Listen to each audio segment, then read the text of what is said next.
Let's see. Going live. We'll do it live. We'll do it live. Damn it. F it. We'll do it live. Okay, is this. Let's see. All right, we got sound. We're good to go. Will anyone be here, doggy? That's the big question. Well, while we're waiting, we'll do the pregame warm up. Pregame live stream. Hi.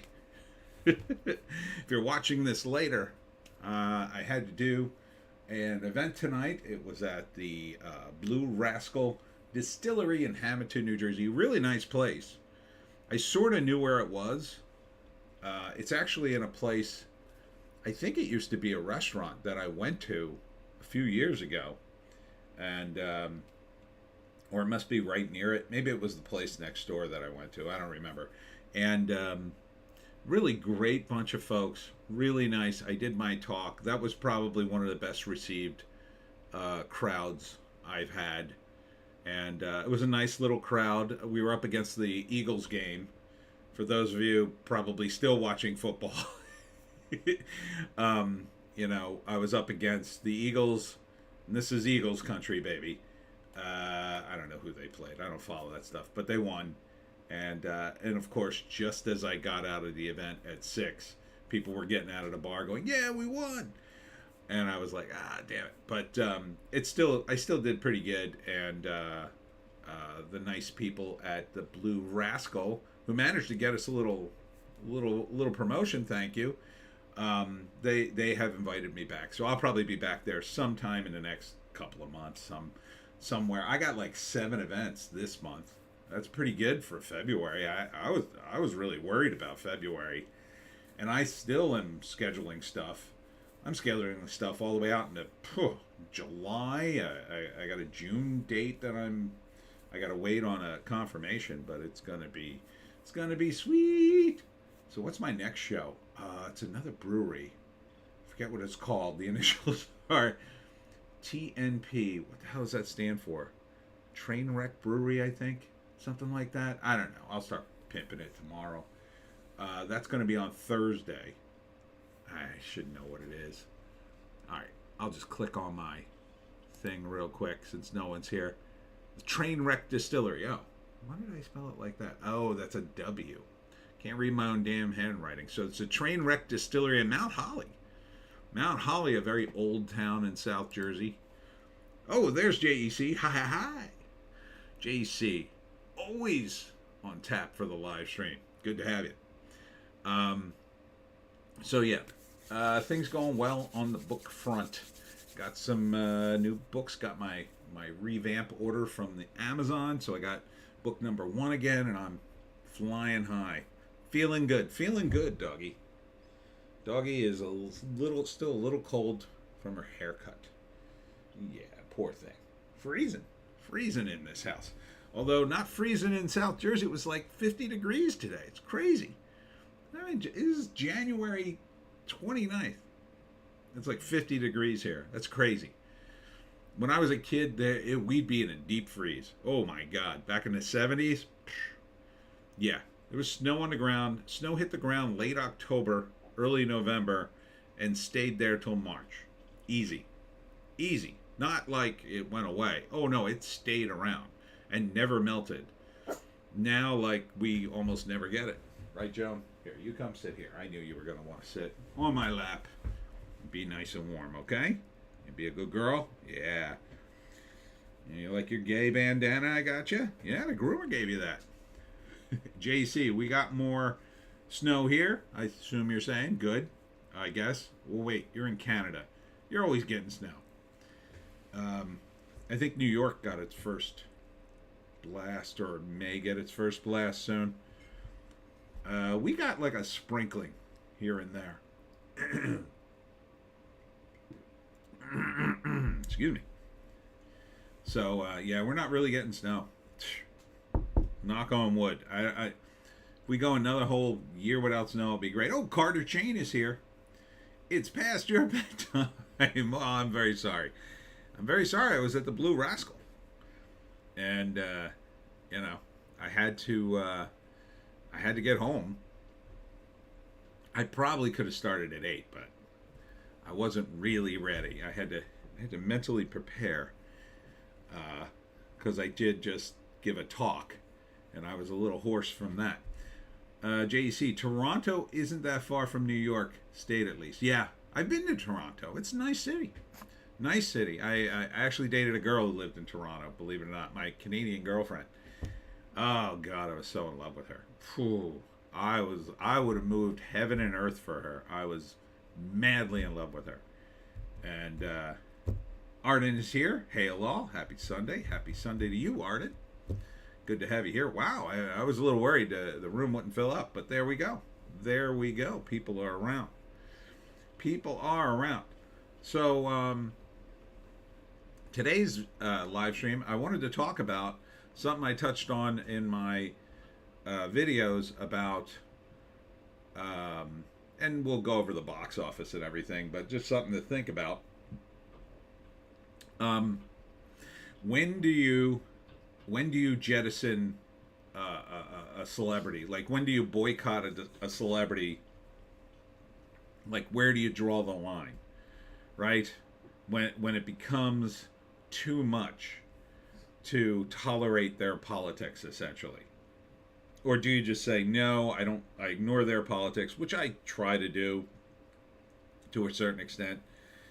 But, like, where's that line for you is sort of the theme of tonight's live stream. So think on that a little bit. Ruminate, doggo. And we'll get into some numbers to start things off. And as always, Avatar is number one again. Avatar did 15 million this week. Pretty good. I didn't think it would be that much. Avatar continues to just surprise the hell out of me. It really does. Now, that being said, it is mostly still coming from overseas. So, geez, Joan. China is still number one in terms of the box office in China. And, yeah, domestically, not a huge movie. Well, pretty huge, but not the movie. JC, I dropped everyone who shilled for the certain medical procedure. Yeah, that seems like a good reason. Although I tell you, who took his lumps was Tim Robbins, which I had a lot of respect for. He came out, I don't know if you guys saw it, and said, I think I was wrong, or what did he say exactly? I think he said he was, it was an over, Joan, be good. Damn it, be good. Don't make me come get you. Said it was an over response, that things went too far. So I gotta kind of give him respect for that, for at least coming out admitting he had gotten caught up in it. It kind of confounds me that nobody else does. That some people don't just say, you know what, I was wrong. Because it's kind of over once you say you're wrong, right? Once you say, you know what, I shouldn't have said that or whatever, it's kind of over. Unless you did something really stupid and, I don't know, destroyed somebody's career or something. But, people make wrong calls. J.C. Scott Adams from Dilbert came out and admitted he was wrong too. Yes, I saw that video. Although, I gotta say, he seemed to couch it in a way that kind of mitigated it for himself. Like, he had this weird take of like, well, yeah, you anti-vaxxers are in a better position, and you're right, but, like, he kept sort of couching it in a little bit of like, well, you're still kind of stupid, but you were right. Joan, what did I say? What did I say? Trying to do the live stream. Come here. Now you gotta come over here. No, don't get in your thing. Just come over here. Just come over here. Stay in the live stream. Stop interrupting me. Sorry. JC, I'm willing to forgive those who admit they're wrong. Yeah, me too. I still liked Scott Adams, even though I thought, here's a guy, man. He's so smart. You know, I started watching his videos and I thought, man, he's pretty on the ball. And then, man, I couldn't believe how wrong he just got that. JC, did someone something stupid like say screw your freedom? Yeah, that was a bad one. That was a bad take from Arnold. I was a huge fan of Arnold, and then he said that, but like the same time, I thought, well, Arnold's, in my mind anyway, Arnold's done. You know, Arnold's over, and so it was almost like just a bad take on his way out. You know, the whole reason to watch Arnold was because he was a muscle-bound maniac, and he would just shoot people in the face. Like, what? It's not like he was ever a good actor, in my view. JC, everything with Scott Adams is weird, autistic power dynamics. Yeah. Yeah. Although it's interesting, you know. I feel like his takes are interesting, but at the same time, I you know, when you sort of process it later, like, well, no. Sometimes you just go, that's interesting, but no, I'm not. I don't think a lot of people think that way, you know. And yeah, people are stupid and blind, and a lot of what he says, you know, especially about the power of persuasion, I think is really on the ball. You can talk people into things. I've done it at the table at comic book conventions. I've talked people right now. I feel like sometimes I could talk them into anything sometimes. No, you're staying here now. After all that, no, I'm not letting you down. Why are you shaking? Here, look. Get under your blanket. Go to sleep. Get under your blanket. All right, go to sleep. There you go. She's like a bird. I put this on her and she just goes right down. Right, Joan? Okay, sleepy time. Sleepy time. Yeah. Go sleepy time. Yeah. Oh, Jesus. All right. That didn't work. Thanks for making me a liar, dog. Anyhow. What? What do you want? What do you want? I'm in the middle of a live stream. Oh, you're so sweet. All right. No, but you got to sit here. Come on, sit here. Just ignore what's going on outside. Just ignore it. Anyhow. So yeah, it's Scott Adams to me. Smart guy, seemingly. Love Dilbert. I love Dilbert. I really do. I always thought it was a great comic strip. Fun. He goes off into interesting tangents. But it sometimes feels like he's applying that kind of Dilbert logic, and I guess he is, to real life, and it doesn't quite always work. Stormy Eyes is here, 1981. Evening, gentlemen. Evening to you, Stormy Eyes. Joan, come on. Gotta sit. Gotta sit or pet you. How about that? There you go. It's like having a baby. It's having a furry baby that doesn't listen to you and poops everywhere. So, Carter Chain, are there any metrics for shows and movies that get released straight to streaming platforms? There are. Yellow Flash talked about one the other day, and it was a combination of a lot of different metrics. I don't trust them. I just don't trust them. It's got to be way too easy to cook these books. So, I mean, you know, Amazon had their numbers. All the streaming platforms have their numbers. This site takes a bunch of different things and sort of cobbles it together. But at the end of the day, they're just websites. And if you own the website, you control everything on the website. How is there a metric outside of that? I guess you could say clicks, and I guess maybe some of that would be through Google or analytics or whatever. But if you don't have access to the analytics, like I have analytics, I have Google Analytics on the Webcomic Factory, and I have WordPress analytics because they're WordPress sites. So I know how many hits I get, and then there's views, and there's all these other metrics. I don't understand half the internet. But there's a lot of data there. They can tell a lot of times what mobile device you're on and all that kind of stuff. I'm sure the studio knows the number, but the question is, the numbers that they release, are they real? I don't think so. I don't think they can be. They must have embarrassing numbers for Rings of Power and some of these other ones. They must be embarrassingly low, especially Rings of Power.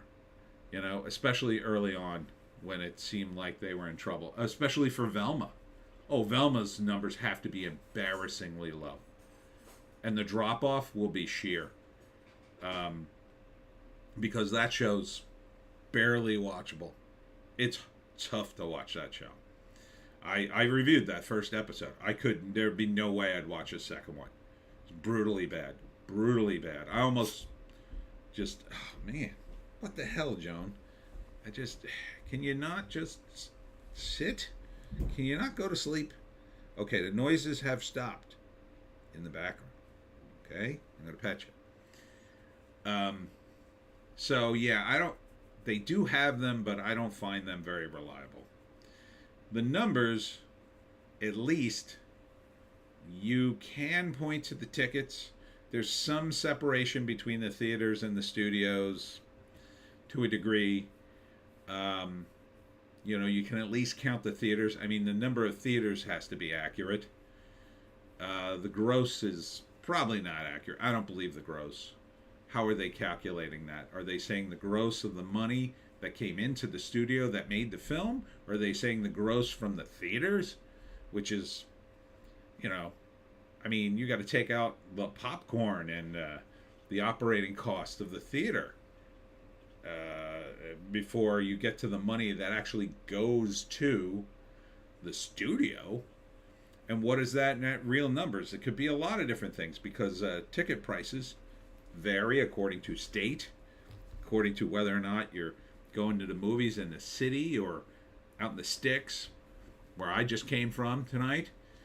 So, even that isn't super accurate, but it's a fairly decent measurement. Plus, they've been doing it for a while, so it's a little harder to game the system because they had probably some sort of system in place that was more honest in the past, and now it's more electronic, and they've probably ruined part of it. But at the same time, when you go from a system that was relatively accurate to a system that is more corrupt, there was at least some basis of reality there that they based it on. Websites? You can lie all day with websites unless you have the actual data from the actual site. Unless you're the IT guy, I think you can make up any number you want. Good luck proving otherwise, I would say. That's the way it is from my site. I could lie all day about my hits on the site. Now, I try to get advertisers. The advertisers will ask me for, like, my Google Analytics or my hits or my, what do they call it, CPMs, and I don't know, all that internet crap that I barely know. And, mine aren't great, so I end up saying, well, I got a lot of views, which they don't care about. They care about, like, non-repeated visits onto your site, basically. New people who showed up and stayed for more than a few seconds. And you just, with streaming, who knows? They could be counting people who clicked on a movie. Oh, I didn't want that movie. I wanted this one. Oh, I already watched that movie. Oh, I'm going to click on this one. They could be counting that. The other day, I went to check out a movie on Netflix. I forget which one. And I started playing it by accident, and I put it on pause, and then I was like, I don't have time to watch this, and I didn't play it. Oh, Joe, I swear to Christ, if I put you down again, and you make me get back up, I'm going to be furious. I'm going to strangle you, dog. I'm going to strangle you in your gay rainbow bandana. Just sit there. Just sit. There's nothing interesting outside this room, trust me. So, to answer your question, yes, there are metrics. I do not trust them. And,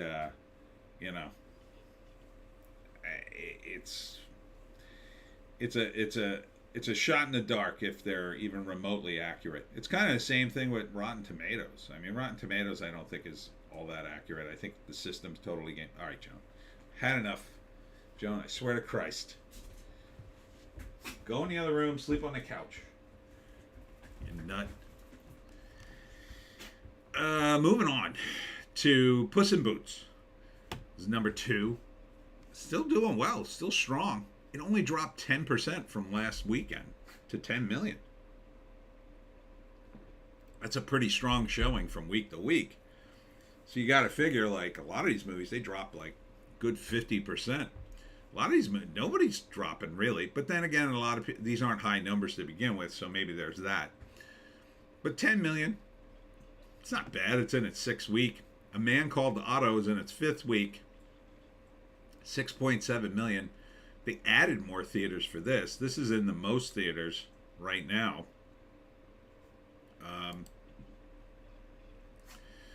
Did 70 million worldwide, I guess. It's not doing well internationally because it was an international film to begin with.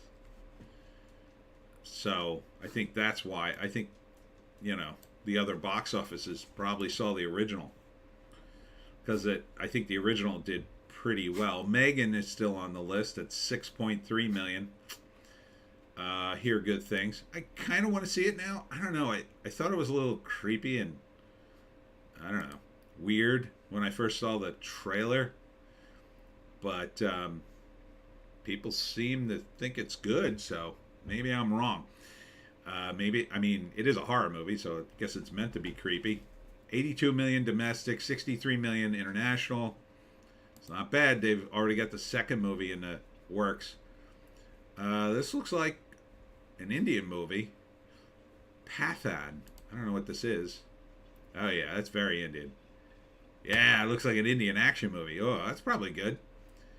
It's doing, it's done 47 million, 39 million internationally. Well, that's probably mostly in India. 8 million domestic. Probably a decent flick if you're looking for an action movie. God forbid we produce one here anymore. Missing. This, I think this one had a decent premiere. I don't know. I guess it looked fine. Not really something I was interested in. It's a Sony thing. 17 mil overall. Plane, I thought would do better. From Lionsgate. This is that Gerard Butler movie with Power Man as his sidekick. Gerard Butler's the pilot, and Power Man plays like he's a prisoner, but he's also like an ex-military guy, and they have to team up because I think they're fighting the cartel and trying to save the passengers. The plane crashes or crash lands, and then they have to fight the cartel or something. 25 million domestic, about 4 million international. That's not very good.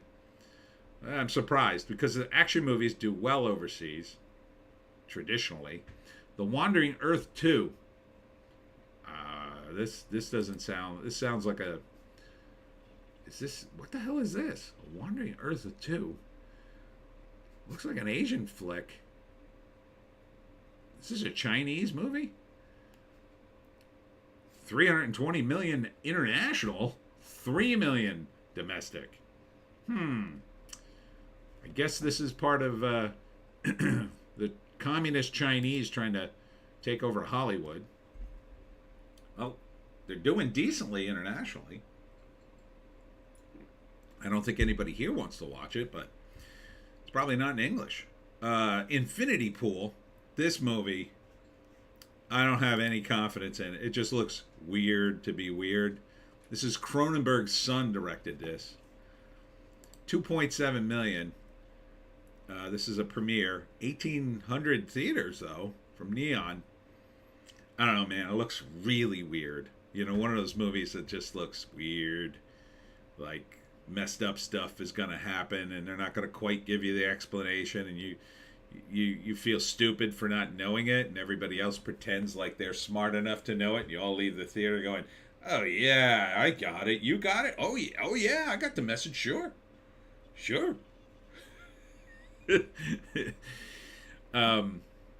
But yeah, I don't know. I'm kind of over Cronenberg. It's just I don't really get what he's trying to do anymore. It just seems weird to be weird. He's got a fan base, though. The fan base did not like me criticizing him. Left Behind, The Rise of the Antichrist, did almost as well at 2.3 million. Almost as many theaters. This is Kevin Sorbo, by the way. He's the guy left behind in this one. And apparently Nick Cage was in the first one. I read in a... Where did I read this? In Variety. No. Where did I read it? One of these headlines I pulled up. Is it this one? Is it this one? Deadline? I don't remember. Yeah, Nick Cage, I think, was in the first one. J.C. Cronenberg peaked in the 80s with his Canadian tax break scam movies. Oh, boy. I don't remember that one, but didn't he do The Naked Lunch? He did that one, right? Which I thought was, like, that seemed to be like, okay, cool. This will be something Cronenberg should do, The Naked Lunch, but I don't know. He just seems to be, let me do a weird movie. It's going to be weird and uncomfortable. And you're going to talk about it. Try to figure out what the hell it is. But you're not going to be able to figure it out. And then I'm going to deposit my check. Like, it just seems, I don't know. I'm sure there's some subtext there and a plan, but I don't want to do that much work on a movie. I really don't. I want to go to a movie and relax. I want to come out feeling good. I don't want to come out thinking, I got to figure this movie out.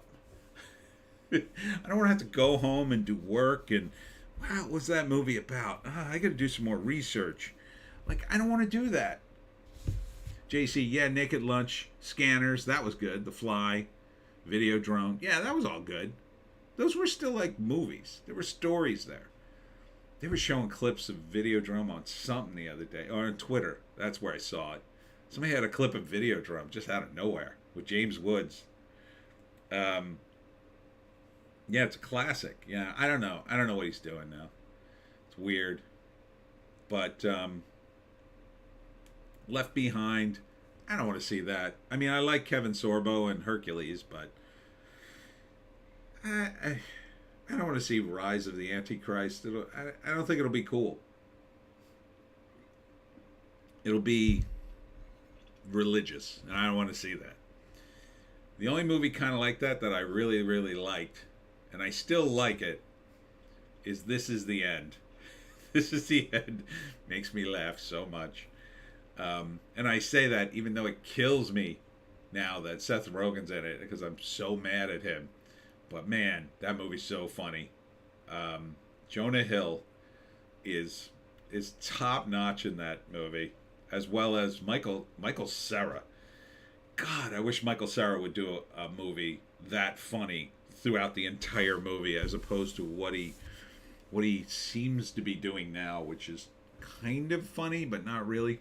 JC, in the late 70s and 80s, Canada gave 100% tax breaks to anyone who donated to a Canadian movie project, and there were a million weird Canadian movies that came out of the Cronenberg came out of that. Oh, okay. That's so weird. Huh. Me and a friend, we tried to put together a deal in Canada, and we were taking advantage of the Canadian tax breaks. Jesus, those are even more generous than the ones we were trying to take advantage. Wow. Naked Lunch was based on a book, I know that, without a plot, just a collection of weird scenes. Cronenberg added a bunch of biographical stuff about William Burroughs. Yeah. It's also a movie I couldn't even sit through. But at least, I don't know, then it was kind of fun weird. It was kind of novel then, but now it's like dark weird. I don't know, man. Fun weird I can do.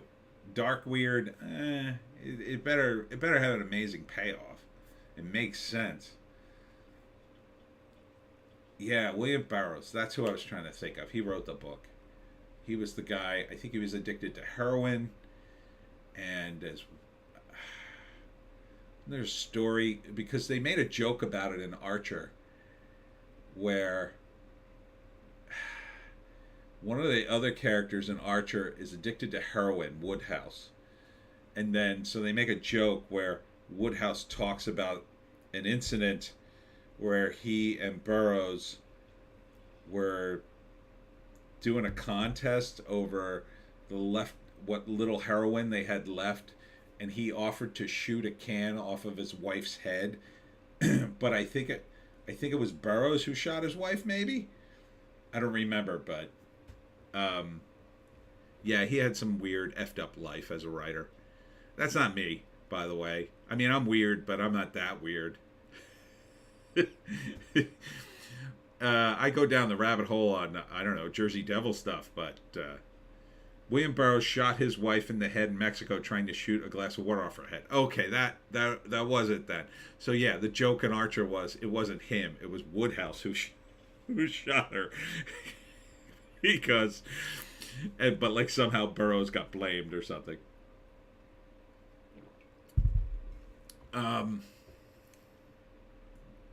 Yeah, so Left Behind, Rise of the Antichrist. I would rather watch This Is the End. I really would. It's just, damn, that movie just makes me laugh. I guess it makes me laugh because it's celebrities making fun of themselves before they really got full of themselves. I really enjoyed Michael Cera because he slaps Rihanna on the butt and she slaps him like hard enough you can feel it through the screen. It's so funny. And who else is in that? Who dies? Paul Rudd. He makes a cameo. Aziz Ansari, before they canceled him, has a great scene where he dies. They all die. A lot of them all die. It's hilarious. Number 11, Billie Eilish live at the O2 extended cut. I never got into her music. Maybe that one song, and that's about it. Don't really see the appeal. But good on her, I guess. Fear. I did see the trailer for this. It didn't look good. It feels like it's trying to be like a horror movie, and it's trying to take on too much. And it just looks like a low budgeter thing where a bunch of people go out to a cabin and I don't know.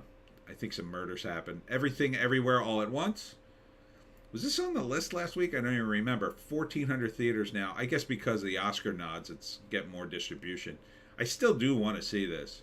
I may hold out until it ends up. I think it's a Warner. Is it Warner Brothers or A24? Does that end up on Warner Brothers? Maybe. The Whale. I know everybody wants to see The Whale. First, Everything Everywhere. Oh, it did 100 mil. So I guess that's not bad. The Whale. Not doing well. Just getting out there internationally. 14 mil domestically. This is all Oscar bait, so it looks like they just upped the amount of theaters, and now they're gonna dump awards on this thing. I don't, it looks sad. I don't know if I'll see it, but I mean, I like Brendan Fraser, so good on him. It looks like a good performance. So I hope it works out for him. Women Talking. The title just makes me laugh. Hey guys, want to go see Women Talking? I can only imagine my film buddies calling them up like, hey, I really want to go see Women Talking. I don't want to see women talking in real life. I don't know why I'd go to a theater and pay money to see it. I don't know. It looks like one of these sad, critically acclaimed movies, I guess. Not really on my list at all to go to. House Party showed up at 16. I think this movie's bombing. But I don't know if they spent that much money. Well, they spent more than $8 million, I'll tell you that. This is another LeBron James movie, so I think his movie career's done. He's kind of in it. Not really. It's a shame. It didn't look like a bad pitch. to remake House Party. That's like one of the few movies. Yeah, I could totally see you remaking that in a modern era with different guys, different comedians. You know, because this was Kid and Play back in the was it early '90s, I guess. They did. I think they did a sequel to that. It was a funny. The original movie's pretty funny. The trailer didn't look awful. Looked like it could have been funny, but I don't know. Comedy's so on the ropes in Hollywood. Like back in the day, who the hell would have been in this? I don't know. Really far back, you'd have to go to Eddie Murphy. Back when he was still really edgy.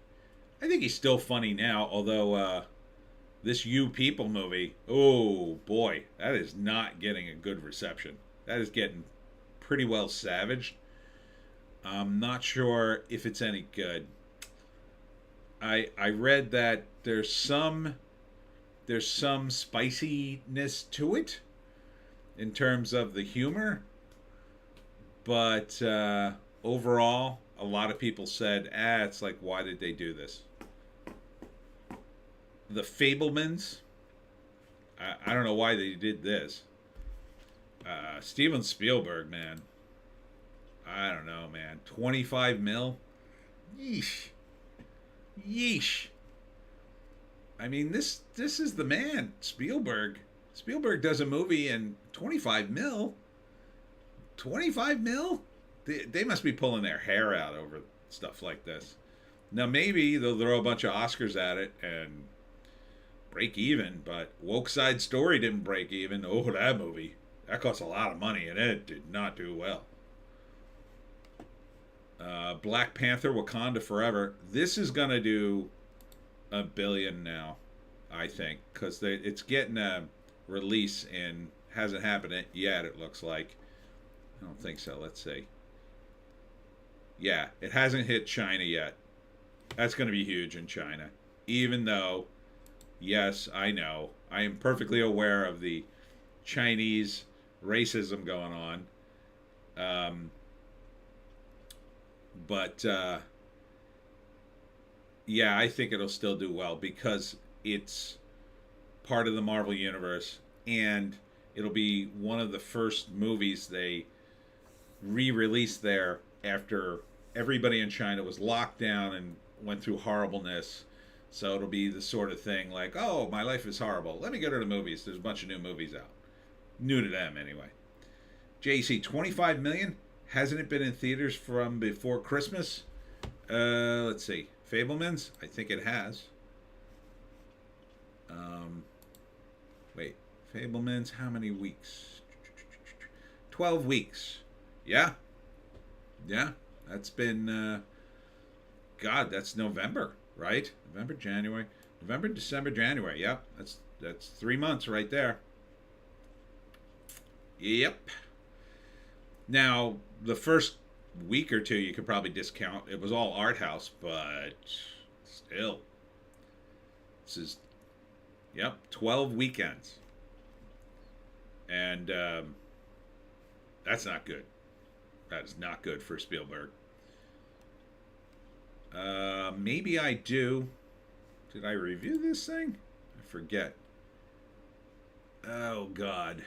Diane Keaton, Richard Gere as the parents. Yeah, I think I did. I think I did look at this trailer. I don't know. Some relationship movie. First weekend. JC, that's awful. I hear David Lynch plays John Ford in the movie. Huh. Interesting. I bet he loved doing that. That sounds like something David Lynch always wanted to do. He's like that. Like, David Lynch doesn't play a lot of roles, but when he does, you could tell, like, oh, man, I'm going to play the hell out of this. That sounds like something. He got the call on that. He went, oh, yes, I'll do that. Absolutely, I'll do that. I think with the Fablemans, though, it's just because it's boring. It's a boring concept. And, okay, Spielberg's doing a movie about his life. First off, it doesn't seem to be advertised that way. Like, you know, it seems like you would want to talk about that. Doesn't seem like they're. I mean, they're talking about it in the press, but not in the trailer. Um, then the other thing is like Spielberg's old, right? He's older than me, So you'd have to go back to, you're going back to the 50s and early 60s. Yeah, it's like I don't remember those days. I wasn't alive. So it's not nostalgic for me. It's historic, and so I don't connect with it as he would. I think he's just too close. You can't, if it had been done like the Spielbergs, right? I think that would have worked. Why even call it the Fablemans? Call it the Spielbergs if you're gonna do it. Don't sugarcoat it like, oh, we got to call it the Fablemans because Spielberg sounds too ethnic. I mean, what are you doing? Call it the Spielberg. Everybody loves Spielberg. You know, call it what it is. The Fablemans. That doesn't mean anything. Titles are important to me. I agonize over titles. I don't agonize over much in my writing, but titles. Ooh, I'm working for a client now on a screenplay. The screenplay first draft's done. He had a working title, and then he asked me what. Like normally, he's my client, so he picked that title. I'm fine with it, but then he was like, I just picked that out of the air. You think we should name it something else? And like he opened the door, man, and now I'm like, oh, I got to think of a good title of this. So like I'm going through the screenplay, trying to pick a line. When you call something that somebody said in the movie, and I'm like thinking like a thematically. I'm going to a thesaurus. I'm doing all the research. I just write, when I write the screenplay, I'm just like, blah, blah, blah, blah. When I'm doing the title, no, everybody stop the presses. I have to do 4 days of research to come up with a title. So I think it's a bad title, Fablemans. J.C. Spielberg keeps casting the same type of young male lead. He obviously identifies with them, but I think he's the only one. This is how we ended up with Shia LaBeouf. Shia LaBeouf, I think he's miscast. Except maybe for, I know it's going to be a controversial statement, but look, as the son of Indiana Jones, he looked enough like a young Harrison Ford that I would have said, okay, sure. I think the script was just terrible. But the whole script, for Indy 4 was just no. And I think you would argue that it suffers from the same problem of the Fablemans in that Spielberg was following along the old pulp novels. And the old pulp novels came out in like the 30s and 40s, and they were all detectives in the shadow and Doc Savage. And then right around in the 50s, you got these Doc Savage type guys who were like a serious version of the Venture Brothers, like the old Venture Brothers. Like Dr. Venture, if you've ever seen the Venture Brothers. Like, they had technology, and they're solving mysteries and fighting crime, and they're doing all this high-tech stuff for the 50s. And then right after that, you go right into the space stuff. This is the era of the early 60s, the Fantastic Four. Everybody went nuts for the space program. So it infused pop culture like never before. Everybody was doing space stuff. This is when you get Green Lantern. This is when you get everything. So at that time, the pulps were old. They were on their way out. And they switched over and tried to do space stuff. Right? So Doc Savage, that was more of a natural arc. Because you could see it in Dr. Venture. I'm talking about the older Dr. Venture from the cartoon, not the modern day one. He was at the cutting edge of technology. You could see him building a rocket and going to space and having an adventure or whatever. It made sense within the context. Hold on, I'm going to get to your comment. I got to finish this thought.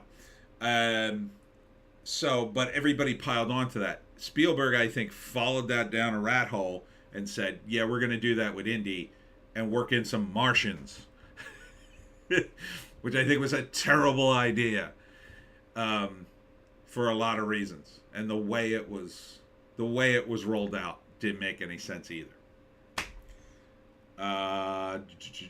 JC, LeBouf is not a leading man. He's the friend of the lead at best. Pulp novels died with television. Yep, that was about the same time. At least pulp that Indiana Jones came out of died with television. Yeah. It also changed. Like, some of it survived. Like, it went from being... I mean, they were basically books aimed at boys. And they hung around, and I caught the very tail end of that in the 70s. So you got books like Mark Bolan, The Executioner, which was eventually what The Punisher was based on, they say. And there was a couple others. Remo Williams, The Destroyer. They're doing a whole thing with that. He sort of came out of the tail end of that era. And but they were like basically male-oriented books. Books about dudes doing stuff, which doesn't happen anymore because publishing has completely taken over by women. It's I'm not being sexist, it's just the facts. I mean, they just don't aim books at men. And I've actually dealt with some of these publishers, and I don't know how else to describe it. I think they're out of their minds. They want to publish, oh, but men don't read our books. Oh, okay. Well, let's publish books for men. Let's publish a book about a, hard drinking, rootin' tootin' guy who bangs a lot of girls and goes on an adventure. Oh no, we can't publish something like that. It's like, well, what the hell do you want? Well, we want him to read a movie about a nice man who has a nice relationship. No, that's not what guys want. That's what women want. They like relationships. They like relationships, tends to like relationships-based stories. Nothing wrong with that. Sometimes men like that too, a little bit. But men prefer, in general, more stories where guys do stuff, where you do things and accomplish things, because they live through that. Like Indiana Jones, he accomplishes something. He gets the idol. He gets the girl. He beats the bad guy. He makes it back. We're not caught up in Indy's romance. Like, it's there. But it's like, oh yeah, in between all this other stuff I gotta do, yeah, I'm gonna kiss Marion and marry her later. But it's not the focus. JC, Indiana Jones came out of adventure story magazines like Weird Fantasy that died with TV coming in. Yeah, no, I totally agree with you. But they did hang on after that because people were still reading even when television hit. They didn't read quite as much, maybe. Ardent, the last movie I saw that I would say appeals to both men and women is The Princess Bride. Yeah, because it's like got a little everything, and it's a comedy too. So it kind of, with the comedies you can do more, It's got a little everything for everybody. It's good for kids. It's got everything. That's William Goldman. William Goldman's the man, screenwriters. He's the man.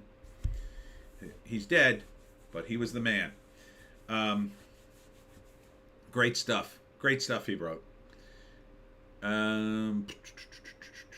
Yeah, so, I don't know. Yeah, I think Spielberg, he wants to recapture his childhood. And in his childhood, the space stuff was where it's at. He was growing up with the tail end of the pulps. The space race was a happening. It was coming, and those pulps also ended up on TV, right?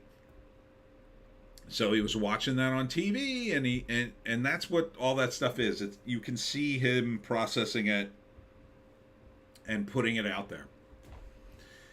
And who does that appeal to? I mean, those geezers are his age. Those guys, are they going to go see movies? Yeah, a few of them, but it's not the primary audience. Your primary audience is Oh, well, classic, it was 18 to 35 demo. Now I think it's a 25 to 54-year-old demo.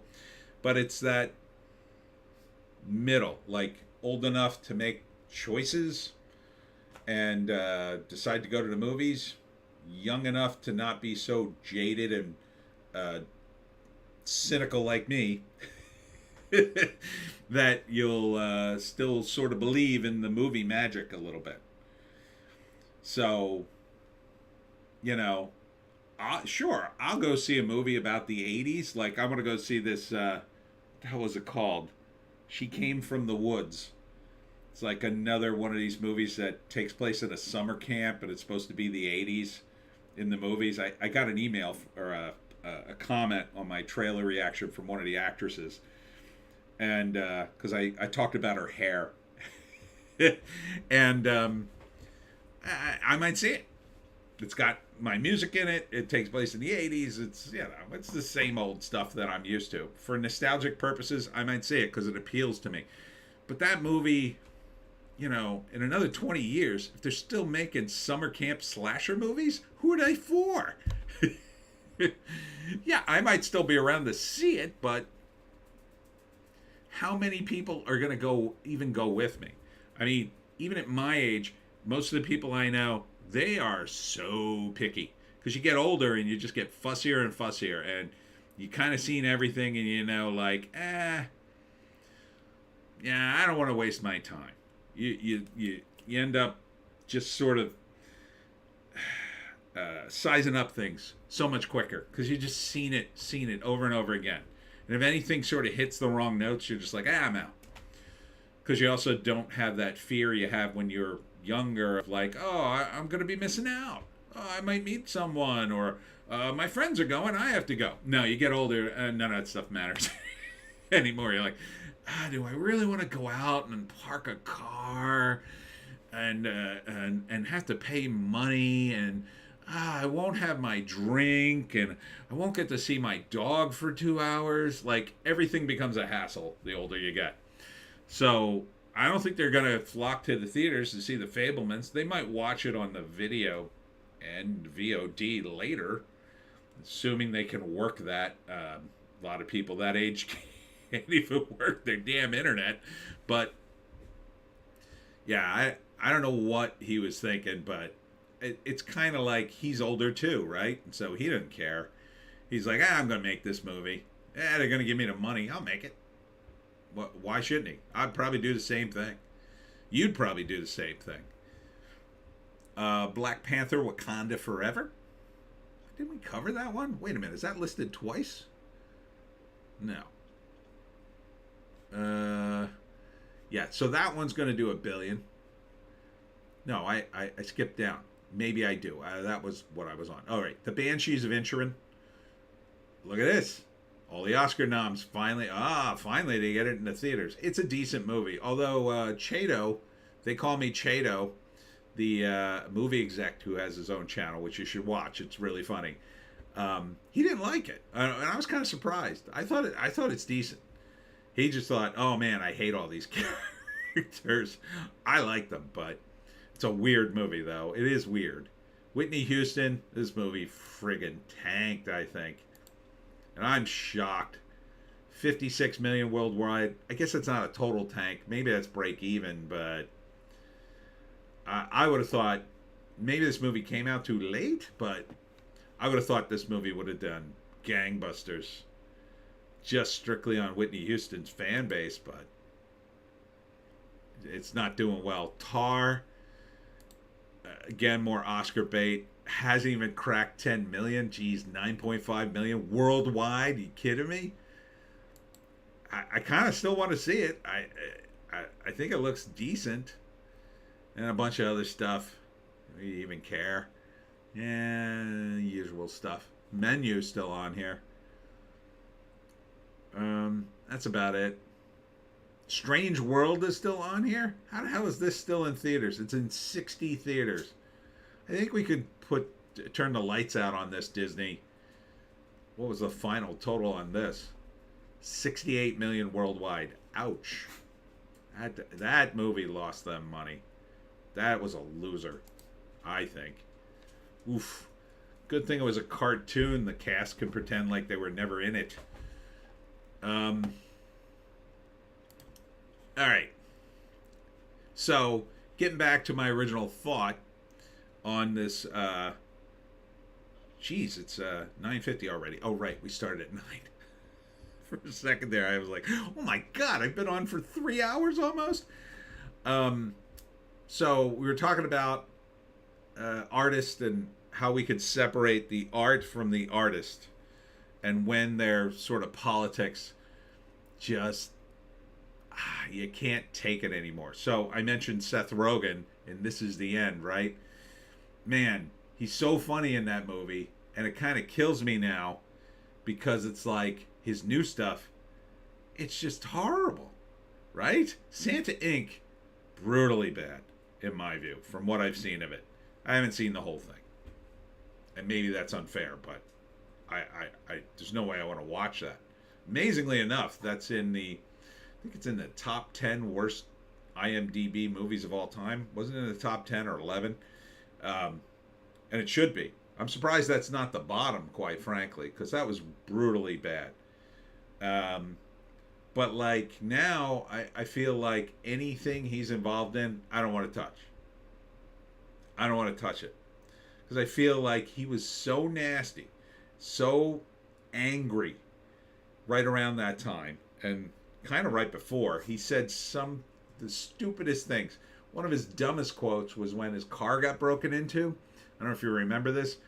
He had his car in LA, it got broken into, and then he was making excuses for the guy who broke into his car and trying to say, oh, it's still great to live in LA even though his car got busted into. Like, of course, he didn't care. What does he care? Who cares if they took the whole damn car? He's a millionaire. He'd just buy another car.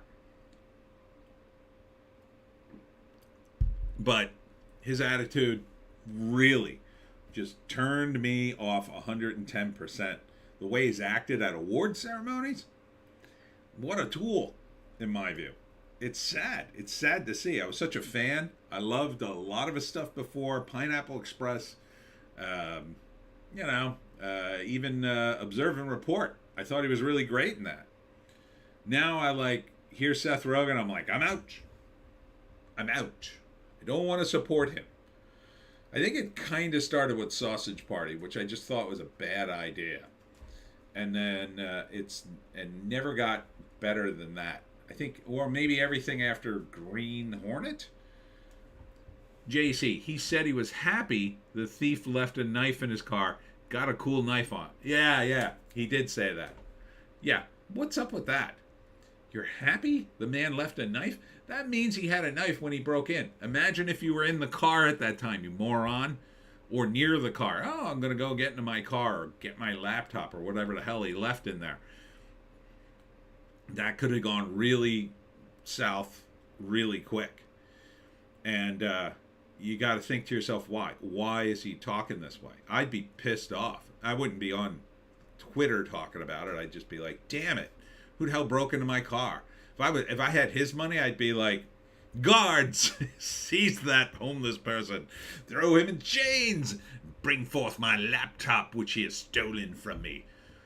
I want to see to it that he's punished with the full extent of the law. Now, publicly, I wouldn't say that, but behind the scenes, I'd be like, yeah. Get my lawyer on it. Get my twos of lawyers on it, and make sure that guy serves the full time for stealing my laptop. I'd be all about it. Who knows? Maybe behind the scenes he is that way. But what a weird, stupid take. It was infuriating. And then he defended it, which made it even worse. Like, if he had just said that, making a joke. Oh, I got a cool knife now. And he just laughed and never mentioned anything else. And people were like, what? I get it. Like, he's just goofing around. But no, I don't think he was goofing around. I guess it was everything after Green Hornet just kind of died. Although I think This Is the End was after that or right around the same time. I don't know. But for me, as I said in my video, I guess the line was hypocrisy and being lectured you know, or being don't support people who hate you. I'm all about that. So you have these guys that kind of hate you. Like I think Mindy Kaling hates her audience, right? For Velma. No excuse for that show. It's terrible. It's really a hate letter to the fans of Scooby Doo. It's like, ha ha ha, we got to play in this sandbox, and look what we did. We ruined it. F you. It's a middle finger to anybody who ever watched that show. And because of that, it would be really hard for me to support any Mindy Kaling project at all. Not that I'm a huge Mindy Kaling fan. I mean, she was fine on The Office. I think she's capable of writing something funny, but she strikes me as the kind of talent. Oh, you got to keep her on a very short leash. You got to say, no, Mindy, you can only make jokes in this box. Outside of that box, we're gonna edit it all out. And she's like kind of drunk with power in that respect. I think she's smart. I'll give her that. Smart because she became a producer and director. She's getting older. That's the way you got to go, especially if you're a female talent. Your looks start to go. You're playing the mom. You better start directing and producing, because that's where all the money is. And you should do that anyway, but especially for the women. Like guys, like Clooney, he can get away. I mean, he'll be 100 years old and he'll still be playing, I'm suave guy. But women, nah, very few of them. Or you better transition into, hey, I'm Meryl Streep. I can play anything. And Mindy Kaling is just not that talented of an actress. She's basically got one deal, and that is playing the, I don't know what you'd call it, Valley Girl kind of character she played on The Office. It's kind of like a Valley Girl, I think. Or just, I don't know, office gossip or whatever you want to call it. The girl who talks in questions. You know what I'm saying? When my voice goes up like this, I'm here in the office and I'm talking to Michael Scott, like that. Ugh. I can't do that for too long. I get trapped in the voice. It kind of freaks me out just doing it that many times. JC, she plays Mindy. Yes, Mindy is Mindy. She's only Mindy. She's Mindy and Velma. That's what and Yellow Flash says that this in his videos. They should call the show Mindy. And he's right. And I said, if she had if I was in the writer's room with her, I would say, Mindy, don't be Velma. Why don't you just add yourself to the gang? Why not just make it Mindy and the gang? Right? And so, I mean, there's only 4 people in the gang, so a 5th one wouldn't be totally out of question. And it's not like they were all there all the time, and they were going to add all these stupid other characters anyway. So why not just add Mindy and Velma? But yeah, it's a nightmare. Ardent, yet another reason the British version of The Office was better. Yeah, I guess. I don't know. It's kind of hard for me to parse that one. I mean, Ricky Gervais is very, very good.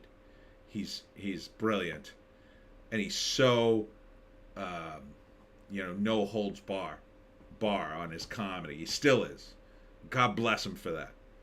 And it's got a great cast.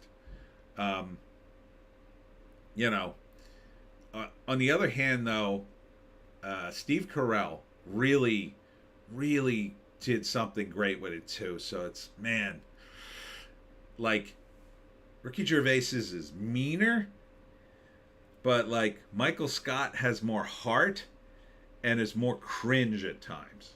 Oh, he's so cringe. Whereas, like, sometimes Ricky Gervais, like, you really love to see his Michael Scott get, his comeuppance. Whereas I always felt bad for Steve Carell's Michael Scott. He was kind of mean, but he was almost unintentionally mean because he was so pathetic. But I guess Ricky Gervais was like that too, and it's really tough. I don't know. The part of the problem for me is I started watching the American version, and then somebody was like, "Oh, this is an English show," and I'm like, "What? Oh, I gotta watch the original." And then it confused me because you always kind of go in your mind with the first thing you see. JC, the British Office is only one season. I think so, right? I think they only did one season, and the American version did go quite a while. They took it to a ridiculous length. Um, so, and even the sort of second incarnation of the show, still with Steve Carell, but like downstream. I mean, it was pretty damn good, I thought. It's only when Steve Carell goes that show really starts to suffer. Ed Helms tried his best, but I think part of the problem with Ed Helms was they established his character one way, and then they had to make him the focus, and it didn't really work for his character. Like if Ed Helms had come into that show replacing Michael Scott, it would have been a better character. They would have come up with a better fit for him, and it kind of like Andy was not the right guy to take over in my view, but and that was kind of the end of the show. They tried to do a pilot for Dwight, which they ended up turning into an episode of The Office, which was kind of interesting. And I think there was rumors they tried to do pilots with some of the other characters, but it never worked out. You know what was good, decent in that way, and it was very similar to The Office, was Superstore, if you ever saw that. Because Mark Kenny from Kids in the Hall is in it as the store general manager, and he's really good in it. And it's not a bad show. It's sort of like, kind of like The Office light, and it has some pretty classic moments. I thought I watched most of that run, but I think it's produced by two of the producers of The Office, and so it's done in that style. But it's basically a group of people who work in a Walmart, so it's got a kind of a different feel. Yeah, so getting back to the whole metric, I just, because what started the video off before was Bryan Cranston came out as a proponent of CRT, believe it or not, which I couldn't believe. Like, of all the things for him to talk about, why would you talk about CRT? But he did on Bill Maher's show, and I'm still dumbfounded by it because I love his work on Breaking Bad. Although he hasn't really, outside of that and Malcolm in the Middle, like most of his other stuff hasn't really gone anywhere unless you count the Seinfeld episodes he was in, which were pretty funny.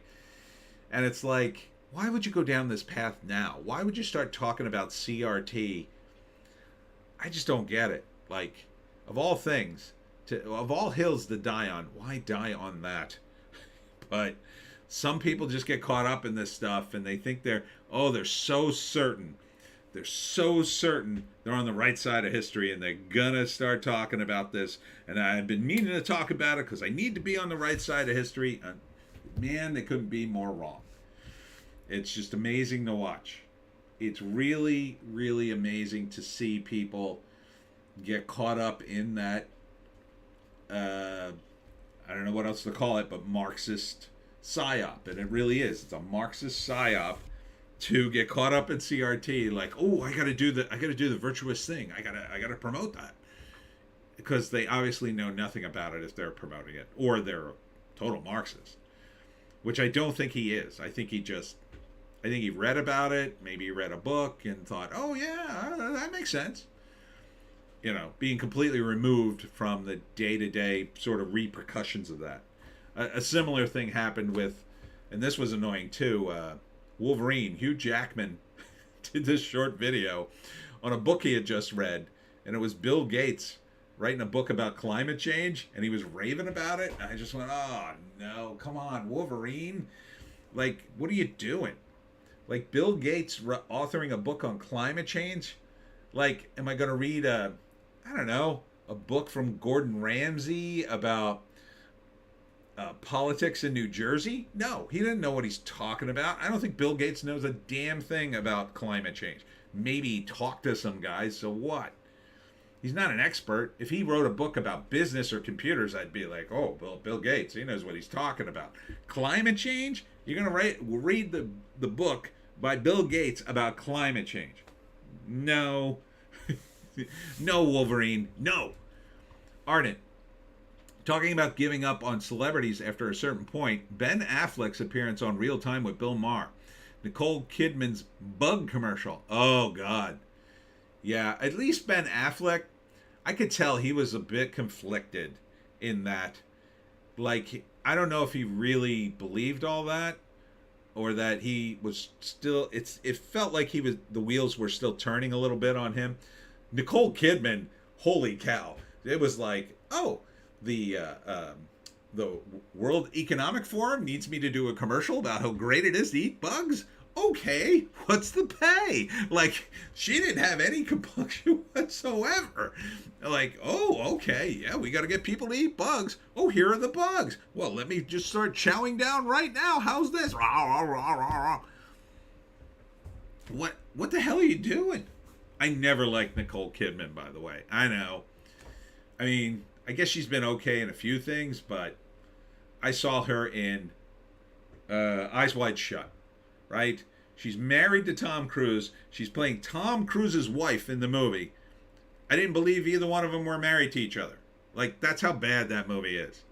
I'm watching the movie going, this movie sucks. These two have no chemistry. They're actually married, and you've made me disbelieve that they're married. JEC. It was funny today, people posting pictures of Bill Gates watching in the audience that one tennis player that got kicked out of the Australian Open last year. Oh, yeah, Djokovic, I think his name is. And coming back and winning the whole thing this year. Oh, yeah, that was fantastic comeuppance there. And thank God he did. Good for him. That guy's a hero. He's my hero. He went through a lot, too. Man, they really tried to cancel that dude. He's the king of tennis. Jonathan Crow. Hello, Jonathan Crow. Welcome. I'll eat people before I eat the bugs. I read that like, I don't know, some character. I'll eat people before I eat the bugs. I don't know, man. People, they don't eat right. Maybe a vegan. They're eating right. They're not carnivores. Their flesh is probably delicious and healthy for you. Please do not eat people. I just want to go on record here and now. I am against cannibalism. I am anti-cannibal all the way. So please do not eat people. I'm just joking around, YouTube. Ardent, like Gervais said, if ISIS had a streaming service, half these C words would be on the phone to their agent. Yeah, that is true. Arden also says to the girl, I'll eat people who try to make me eat bugs. Those people are definitely unhealthy to eat, I would guess. But the vegans, oh, those their meat's probably tender. Again, I'm very anti. I'm just making a joke, YouTube. I'm just making a joke. Jonathan Crow, free range grass fed vegans are pretty tasty.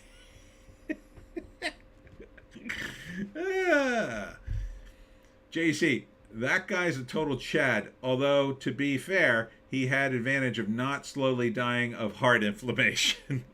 Yeah, from a mysterious sudden illness that we have no cause for, apparently, YouTube. I have no idea. Yeah, it's terrible. Oh man. I'd like to do, I gotta figure out Rumble Rants. I still haven't figured it out. I know that Sticks and Hammer simultaneously streams on Rumble and YouTube. Maybe you gotta set it up in 2 different windows. Ugh, that sounds like a nightmare. Ardent, vegans are the long pig version of veal. Well, unless they get exercise, too much exercise, and they get stringy. Veal, they just keep in a box. That's why they want to keep you in the pod. You know, I don't want you to get a lot of exercise. You get all stringy. Mm-hmm. Um, yeah. Speaking of people who died mysteriously, you know, one of the things without talking about it and talking about it, I worry that the cure for the mysterious illness may have caused people's immune systems to shut down, not completely shut down, but degrade somewhat, and that this poor woman died of cancer at 45, and I worry that a lot of people who were in the middle of cancer treatments or whatever during certain medical crises suffered unnecessarily at the hands of big pharma. But we'll see, because that data is slowly leaking out. Seems pretty evident, man. You check out Dr. Malone sometime. It's a pretty done deal. He's got all the receipts. He's got all the receipts, and he took a certain medical procedure, which I'm still sort of surprised. Ardent. Loads of people are dying suddenly and mysteriously these days. Yeah, no idea, YouTube, what's happening. None. Yes, I don't. No idea what's happening. I am not a doctor. I am just a clown who makes comics and books and has a dog. A very disobedient dog who's in the background growling at me for some reason. JC, there's speculation that a certain medical procedure inflames cancer cells. I would not be surprised at all. Can't get into it, but I would not be surprised at all. I think it'll come out in the next 5 to 10 years. Seems like the timeline, though, is collapsing. Maybe it'll come out sooner. Kind of depends on, I think, who's in the White House maybe 2 years from now. I think that could be a big factor. But we'll see. We'll see. It may happen sooner, because this wasn't just the United States. This was worldwide, and in some countries, say like Haiti and Sweden, where a lot of people didn't get a certain medical procedure. They don't seem to have any problems in that area. Not having many problems in that area. And scientists are dumbfounded. Certain countries in Africa that had a certain horse paste, they didn't have a problem as much either. You see my voice going higher? I'm saying something. JC, I don't know how they can keep these plates spinning more than a few months. You'd think, but there's always a distraction, like World War III. That seems to be barreling down the path very quickly. I could talk about that. Believe me, I'm freaking out about that. I've been following that too close. That is not a... I mean, I'm hoping it's not happening, but every day I see another little piece of evidence goes, oh, GD, what the hell are they doing now? So, yeah, it's not good. Ardent, Africa had 6% uptake on the certain medical procedure and seemed to be doing extremely well. JEC, I think somewhere like the UK is likely to crack first and drop it. I don't know. UK, I go back and forth. Sometimes they seem... Oh, you're going to get it. Sometimes they seem very based, and then other times it just seems utterly hopeless if you follow the Lotus Eaters and their government there. Wow. They need, like, to completely... They're like, I don't know, a cycle behind us, I guess, in terms of their government. They need their own version of Trump, and it's Neil Farage, and they need to get him in there. So that's going to be an uphill battle that will take them many years. Although Canada seems far along in that process, at least for the next election, it looks like they may get finally some change up north in the Great White North. Maybe it'll all happen at the same time. Wouldn't that be nice? Wow. The whole West just flips and becomes super based. And we're living in based world. Wow. I want to stick around for that. Because I think I'll do well. But it's going to be a rough 2 years. It's just going to be a rough 2 years. But I'll say this. This winter, pretty damn mild in South Jersey for me. Some places in the country, not so much. But I have really made out this summer, winter. It's been like summer. My God. I have my front door, I usually replace it. I replace the screen door with something like heavier. It's glass. I haven't done it yet.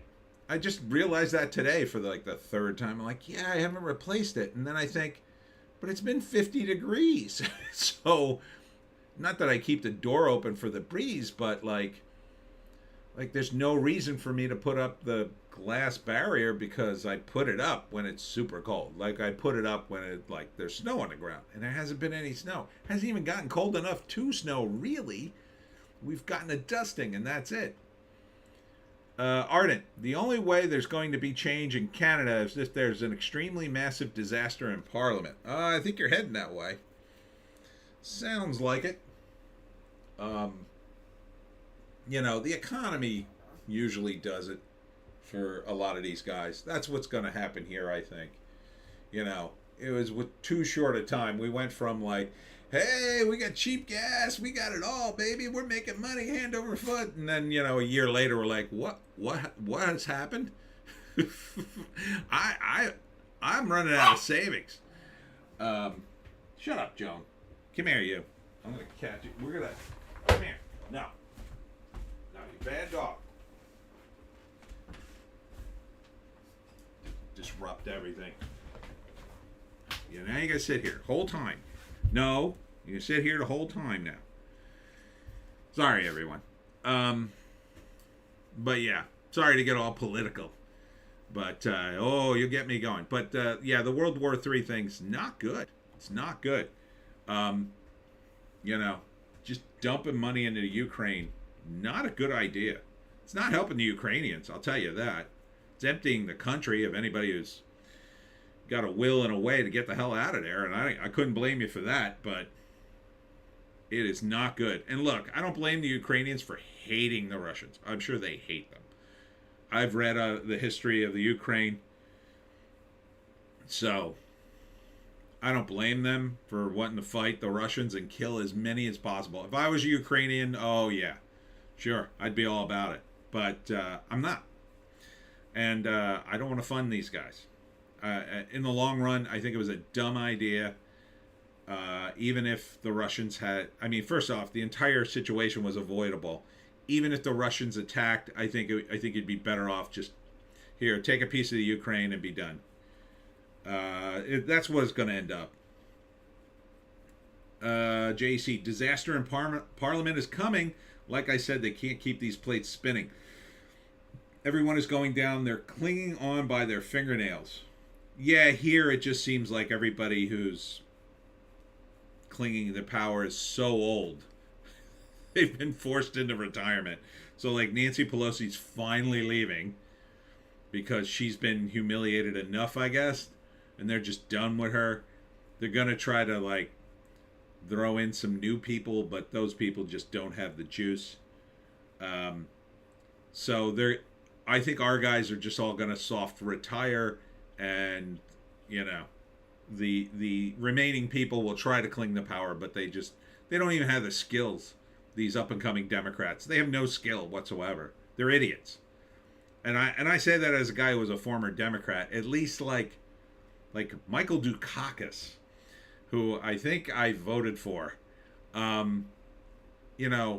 He wasn't great, but the guy was a normal politician. He knew how to do certain things. He could have a sensible discussion, or at least pretend he was sensible. The current crop of Democrats, they can't even pretend. They're so stupid. They're so achingly stupid. They keep appealing to the leftmost people in their party, and they're just losing everybody. Ardent, as long as they elect someone who's not actually in Parliament right now, it'll work. Don't follow the Canadian politics as close as you guys, obviously. I don't know if I should mention his name, but Polier is the guy. Or I think I'm saying his name wrong. Polier, the conservative leader. He's the guy who's apparently going to take down Trudeau and take his place at some point, right? Or at least he's trying to. So, sounds relatively based. I don't know anything about him, but how much worse could he be than Trudeau, quite frankly? Doesn't seem like a World Economic Forum guy like Boris Johnson was. So, hopefully you get someone very, very based to turn that boat around.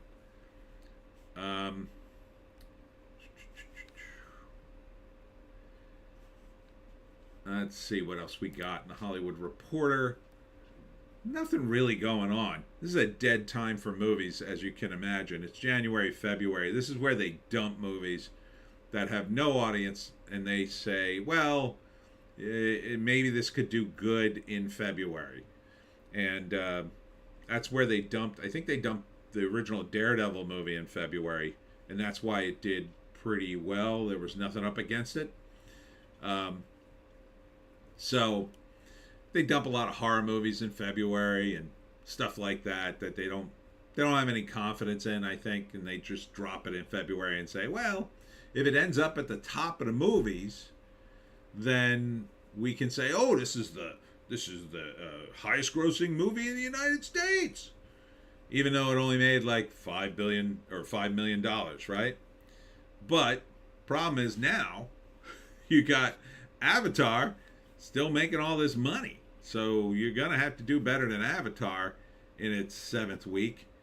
And I don't know. Kind of a tall order for a low-budget horror movie out of nowhere, but it's doable. I mean, certainly Megan did that, although that wasn't too low budget. Barbarian, Smile, a couple others did that. So it's doable. It's doable. Let's see. Pierre Poilievre is about as good a guy as you're going to get with what we have in the Canadian Parliament. His biggest probably is Greater Toronto Area. His biggest support, I'm sure, I assume you mean, area is gerrymandered in Trudeau's favor. Ah, well, that sucks. Gerrymandering is insane. We have it here too, and I guess it maybe originated here. I don't know. It's nuts. If you look at a congressional district map, they it's not like here's the city. It's like this spider web of things, of towns and parts of neighborhoods that are cobbled together it's some sort of Frankenstein monster to make sure a certain party gets into a certain area. I don't know what we could do about that. I'm not sure what system could replace it that would make any sense. I think what we need in the United States, at least in the cities, is I think we need to break up a lot of the bigger cities. Like New York has 5 boroughs. I think it should be 5 cities. I do. I think it would be governed a lot better if Manhattan was just Manhattan. And that was it. And Brooklyn ruled Brooklyn, and Queens ruled Queens, and it was all separate. I think that those smaller entities with 5 different mayors would work much more efficiently. Ardent, honestly, I absolutely endorse the PPC combined with the VCP and the CHP. Maxime Branner has the chance to be as good for Canada as Trump for the U.S. I don't know any of those terms, you crazy Canucks. Canada needs an electoral college. Yeah, I didn't really understand the electoral college until it was explained to me. But now I kind of get it. Yeah. So the idea behind the electoral college is, in the United States anywhere, it gives the, it spreads out the power so people who live in rural areas do have an impact on the election. Not disproportionately to them, but if you just had a straight up vote, the problem is, these guys would just rule from the cities, right? You would just have politicians, and all they would do is go to the major population centers and campaign there. And you don't want that.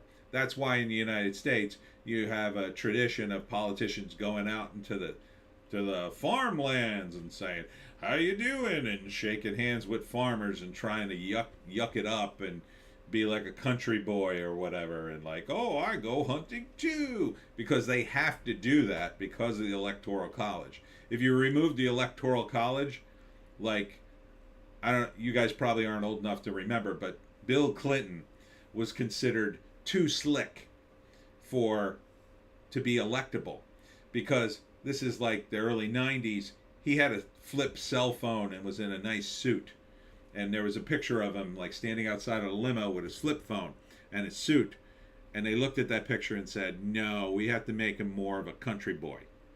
So he stopped using that phone, and that's why they kind of softened his image to make him a little more of a country guy. That's why John Kerry tried to, like, he went, I don't know, skeet shooting or something when he was running for president. But then the Republicans turned around, or Fox News turned around and caught him like windsurfing somewhere and made big hay out of it, because that made him look like an elitist, or at least a rich guy, which he is. He's insanely rich because of his wife. Ardent, PPC, People's Party of Canada. Oh, that sounds communist. VCP, Veterans Coalition Parties, I think, and CHP, Christian Heritage Party. The last two sound more based. People's Party of Canada, that sounds like, that sounds like when the communists finally kill everybody and take over Canada. They're like, "The People's Party of Canada wish to address you." I mean, it sounds like the reverse of CCP. So, yeah, I assume it's not. It's just that you have different names. Here, I think the Democrats are really heading down a path where they might destroy themselves, and a third party might finally emerge to supplant them. That, unfortunately, that party might be the DSA, the Democratic Socialist of America, only because they've allowed these left-wing idiots into their own party, and they may just take it over. Ardent, the PPC is basically the Libertarian Party. Oh. Populist, LOL. Oh, okay. That's a weird name, though. It sounds different to me. It should be called like the People's Party for Liberty in Canada or something like that. It should have the word liberty in it. Little rebranding tip there. Anyhow, yeah, here it's just like, we've been so polarized for so long, but I think the Democrats, if a party splits, it's going to be the Democrats now. I used to think it would be the Republicans. Joan, why are you shaking? Why are you so upset? There you go. Okay. You okay? You're so upset. Are you cold? Are you cold? Are you hungry? Are you hungry? Yeah, I really think it'll be the Democrats that split at this point, because I think they're going to get to the point where they will have so much of nothing that they'll be forced to completely rebrand or just shut down. I mean, who the hell is going to keep voting for these people? I just don't see it. Like, I have older relatives. They keep voting Democrat, but they're still watching TV. Like, they have not got the memo on TV and newspapers at all. They just refuse to believe. I tell them all the time, please don't read the newspapers or watch TV. Just don't. You have to get your news off the internet now. You have to find other sources. And they just go, "You're crazy. It's just the TV and the newspapers." I've always gotten my news that way. And I try to give them an analogy. Ardent, I'm running for the BIPOC, the benevolent dictatorship of the Party of Canada. Well, good luck. And I try to tell them, like, no one gets their news this way anymore. These news sources are no longer reliable. They were for a time, kinda, but not now. Not now. No way. Joe, you gotta calm down. You gotta calm down. Okay?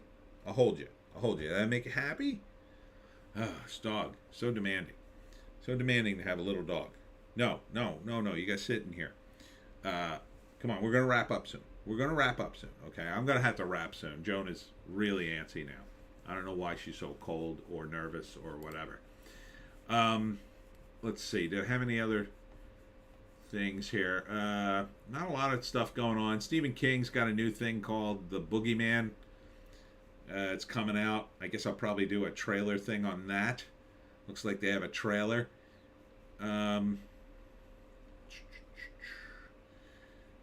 That's about it, really. And Avatar, still doing well, is the news. JC, Gen Z are functionally ret-arted, basically all communists. Best hope is that they split the Dems into two parties and split the vote. I think that'll work for a while. I think ultimately, though, that could backfire because what would happen is the moderate Dems would all end up as independents. So whatever was left of the Democratic Party would just collapse. And so the new Democratic Party would become the Democratic Socialist of America. And they would be, it would be like polarizing, like, it would be the idea of polarization again, except now it would be forced more on the left. Like, oh no, you have to be a socialist or else you're a terrible, a bad guy from Germany who's a Republican, right? Because that's what they call everybody who's not a leftist now. And I think it would probably be better, though. I think there's a chance that it could split in the Republican Party too, and the Republicans would split into the rhinos, basically the sellout Republicans, and the populist MAGA types. And it would split between those two groups. And then my hope would be the Democratic Socialists would just get absorbed by the rhinos at some point because they'd have no other choice. Arnott, screw it, I'm running for monarch. JC, split the party, and by the time what you say happened, enough of them will have died from heart inflammation. That's another factor too, and I really worry about that factor because I know so many people who took it. So, you know, I tell you right now, if I had taken that thing, I'd be a wreck. I'd already be dead. I'm convinced I'd be dead. If not from the stress of wondering if I was going to be dead, just from bad luck. I'm 100% convinced I'd be dead if I had taken that thing. I'm the right age for a heart attack. I mean, if I drop dead of a heart attack tomorrow, it's like they just roll you into a ditch and goodbye to you. But you know, you ate a lot of cheesesteaks. What do you expect? But man, with that heart thing, no, thank you. No, thank you. I'll never take it. You're gonna have to hunt me down, like the world's most dangerous game. Now I'll be running. I'll be, you know, because I seriously believe that would just kill me. It would just absolutely kill me, and that's why I worry so much about my relatives. Now my super elderly relatives, I'm like, well, they were scared. I mean, Dr. Robert Malone took it. He took it, so maybe, I don't know. So my hope is that in 7 years, the human body sort of replenishes all its cells, and in that time, it will be enough time that most of this will be flushed out of the body or neutered enough that it doesn't matter, or that it's negligible. So fingers crossed on that. Got another 6 years to go, I guess, before we get to that point. But I still know people who are taking it, taking the damn boosters. So that really worries me. It also worries me that crazy Bill Gates wants to put it in food. That was another news story that came across the wire, that he wants to do a certain medical procedure to the livestock. How the heck am I going to eat a hamburger free of that? I don't want to eat that in my food. I mean, GMOs kind of just went, well, probably can't avoid them. I mean, I don't want to have to say, has have you given a certain medical procedure to my hamburger? Because I would like, and then I have to pay extra for a hamburger free of that. No, don't do that to me. Bill Gates is part of the problem, but he's not exactly the picture of health, that guy. So we'll see if he took a certain medical procedure. See, my theory is none of these idiots took it. None of the elites took it. That's my theory. Because they looked at it and said, well, we don't have to take it. No one's going to question us. Well, I mean, everybody else should take it. Ardent, you should be aware of the Canada's working on an inhaled version of the vax. So before too long, just spraying it over the cities. Oh yeah, I know that's coming. There's another thing they're working on too that's even scarier. What they're working on is a virus that would inoculate you against all kinds of things. So the idea would be they would create a virus that was the cure. And then they would just set it loose, and then there'd be no way to avoid it. And it would be super contagious. It supposedly wouldn't have any side effects. Ha. And then you would just get it, and then you'd be immune. And they would never have to ask your permission, and there'd be no way to stop it. Oh, what could possibly go wrong, right? I mean, viruses only mutate. And if a super, super contagious one mutated, well, what could possibly go wrong? Assuming we don't kill ourselves with nuclear missiles, which I think that's a lesser possibility now.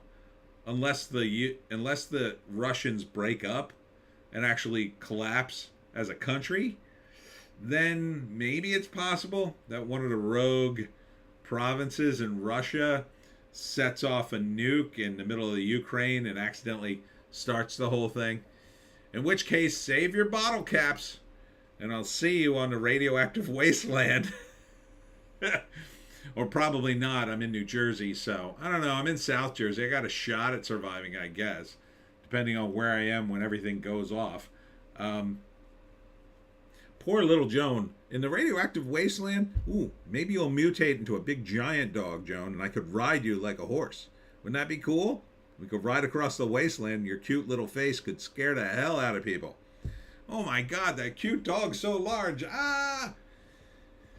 But, JC, they're fighting so hard to keep this train going because once they admit what they've done, all these plans they have for this certain medical procedure will be going tee up. Yeah, I think it's also the kind of thing where everybody in that realm is positioning themselves so when that happens, they could be the ones to say, oh yeah, I wasn't supporting that, or I always knew it was fake and I'm here to prosecute that person. So I think certain people will be thrown under the bus. Like I think Joe Biden, because they expect him to die, and I expect him to die any minute, quite frankly, just of natural causes, not wishing him dead, but he seems to be he just seems very frail, and he's just going to die. I don't think he'll make it to the end of his term. I've been saying that for a while, but I was wrong about Avatar, so what the hell do I know? So who knows?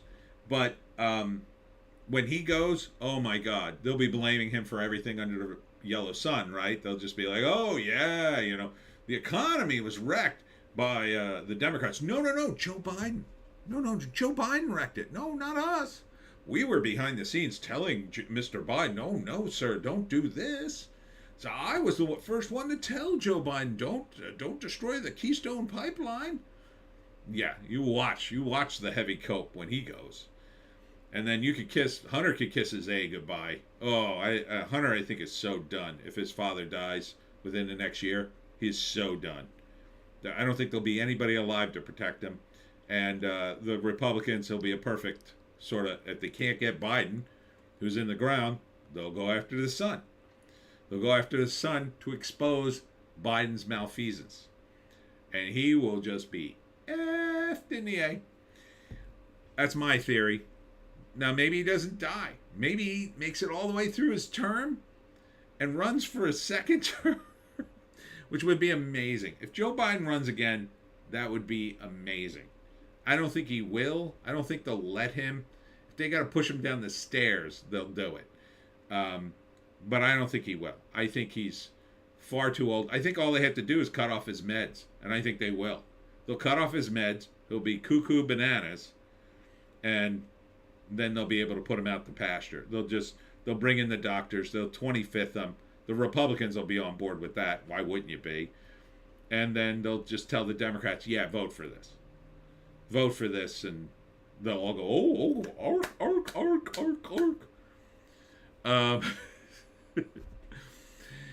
Sorry, Democrats, if any of you are out there. But you got to have a sense of humor about it. I mean, look, people make fun of libertarians all the time. But of course, it's not our fault the world is the way it is. How's it our fault we want everybody to be free? All right. What is it? 10:40. I guess I should wrap up because Joan needs some attention. Don't you, little Joan? Yes, you do. Are you hungry? I think she's probably hungry. So final thoughts.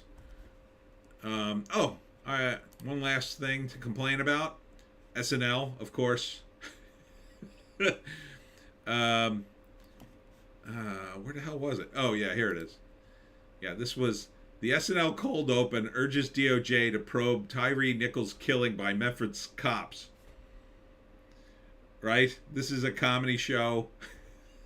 A comedy show. Oh, we're mad about social justice. Like, how is that funny? How is that funny that you're mad about social justice? Why are you doing this? Like, at least make a joke out of it? But, okay. Whatever, dude. But this is modern day SNL for social justice. Social justice, everyone. It just confounds me every day that SNL has become the sad shell that it is. It's weird how everything just disintegrates into nothing. This is why TV shows should end, right? And I thought about that with the Pineys for a while, and I thought, oh no, I can make it go forever. And then I thought, no, I want it to end so it'll be a good ending.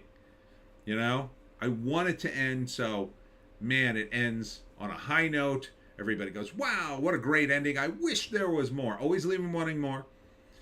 And so I do have an ending for the Pineys in mind.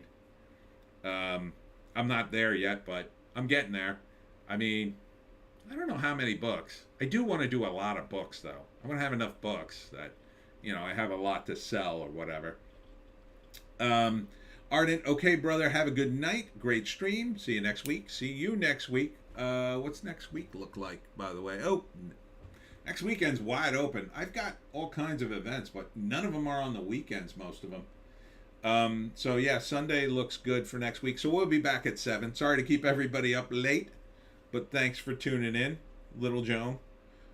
I am up late, by the way. I'm up very late on most nights, full of iced tea.